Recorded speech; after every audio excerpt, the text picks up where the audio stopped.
Good morning students. Class 9th। चलिए कृतिका भाग 1 पाठ 3 रीढ़ की हड्डी इसके प्रश्न उत्तर चर्चा को आगे बढ़ाते हैं। प्रश्न नंबर 7 है, रीढ़ की हड्डी शीर्षक की सार्थकता स्पष्ट कीजिए। बच्चों, रीढ़ की हड्डी एक सामाजिक एकांकी है। इस एकांकी में लेखक ने समाज की रूढ़ियों पर प्रहार किया है। रूढ़ियां क्या होती हैं? जो कमियां होती हैं। गोपाल प्रसाद अपने बेटे शंकर के लिए कम पढ़ी लिखी किंतु अत्यंत सुंदर बहू चाहते हैं। वे यह भी चाहते हैं कि लड़की प्रत्येक कार्य में निपुण हो, अर्थात उसे हर कार्य आता हो। उसे गाना बजाना, सिलाई कढ़ाई बुनाई सभी कार्य आने चाहिए। वे उमा से तरह तरह के सवाल पूछते हैं।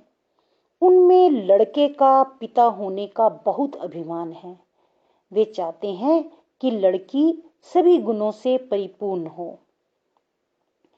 यह शीर्षक एकांकी की भावना को व्यक्त करने के लिए बिल्कुल सही है। इस शीर्षक में समाज की सड़ी गली मानसिकता को व्यक्त किया गया है तथा उस पर गहरा प्रहार भी किया गया है, क्योंकि रीढ़ शरीर का मुख्य हिस्सा होता है। वही उसको सीधा रखने में मदद करता है। उसमें लचीलापन होता है जो शरीर को मुड़ने, बैठने, झुकने, कूदने में मदद करता है। आप जानते ही हो ना कि रीढ़ की हड्डी का हमारे शरीर का संतुलन बनाए रखने में बहुत योगदान है। इस लचीलेपन के कारण ही शरीर हर कार्य करने में सक्षम है। व्यायाम के माध्यम से हम रीढ़ की हड्डी के लचीलेपन को बनाए रखते हैं। उसी तरह समय के अनुसार पुरानी रीतियां और परंपराओं का बदलना आवश्यक है। यह समय की मांग होती है। जब यह रीतियां या परंपराएं मनुष्य के हित के स्थान पर उसका अहित करने लगे, अर्थात उनका बुरा चाहने लगे, तो विकार बन जाती हैं। यह एकांकी समाज में फैली हुई इन मानसिकताओं का गुलाम बनकर बिना रीढ़ वाला शरीर हो जाता है। दूसरी तरफ यहाँ शंकर जैसे लड़कों से भी यही तात्पर्य है कि बिना रीढ़ का, कि जिनमें अपने तो कोई गुण है नहीं, लेकिन उनकी इच्छाएं बहुत ज्यादा हैं।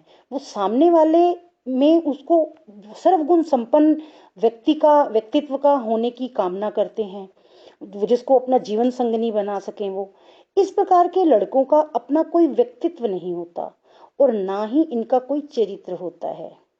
ये सारी उम्र दूसरों के इशारों पर ही चलते हैं। ये लोग समाज के ऊपर बोझ के सिवाय कुछ नहीं होते। इसलिए उमा ने इसे बिना रीढ़ की हड्डी वाला कहा है। इस प्रकार इस एकांकी का शीर्षक रीढ़ की हड्डी अत्यंत सार्थक है। अगला प्रश्न है, कथा वस्तु के आधार पर आप किसे एकांकी का मुख्य पात्र मानते हैं और क्यों? बच्चों, कथा वस्तु के आधार पर आप भी समझ ही गए होंगे कि उमा ही मुख्य पात्र है, क्योंकि पूरी एकांकी इसके ही इर्द गिर्द घूमती है। भले ही पाठ में उसकी उपस्थिति थोड़े समय के लिए ही है, परंतु उसके विचारों से प्रभावित हुए बिना हम नहीं रह पाते हैं। वह हमें बहुत कुछ सोचने के लिए विवश कर देती है। उसकी उपस्थिति नारी समाज को एक नई सोच और दिशा प्रदान करती है। ठीक है, समाज की मानसिकता पर व्यंग्य करने का जो प्रयास लेखक ने किया है, उसका माध्यम भी कौन रहा? उमा ही रही है ना। उमा के माध्यम से ही तो कहानी को कहते हैं ना, गति मिली है।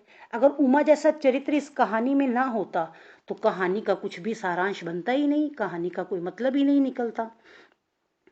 तो यही है कि अतः उमा ही इस एकांकी की मुख्य पात्रा है। अगला प्रश्न है, एकांकी के आधार पर राम स्वरूप और गोपाल प्रसाद की चारित्रिक विशेषताएं बताएं।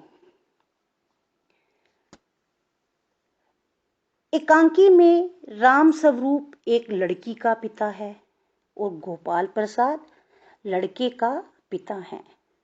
राम स्वरूप में जहां एक और लड़की का पिता होने के कारण एक अनावश्यक विवशता है, वहीं गोपाल प्रसाद में लड़के का पिता होने की ऐंठ है। राम स्वरूप अधेड़ उम्र का व्यक्ति है। वह किसी भी प्रकार अपनी बेटी का रिश्ता गोपाल प्रसाद के बेटे से कर देना चाहता है। इसी कारण वह अपनी बेटी की उच्च शिक्षा को भी छिपाता है। क्यों? क्योंकि लड़के वालों की डिमांड है कि उन्हें कम पढ़ी लिखी लड़की चाहिए। वह जरा जरा सी बात पर झुंझलाने वाला व्यक्ति है। उसके नौकर और उसके बीच हुई बातचीत में भी उसकी झुंझलाहट को देखा जा सकता है।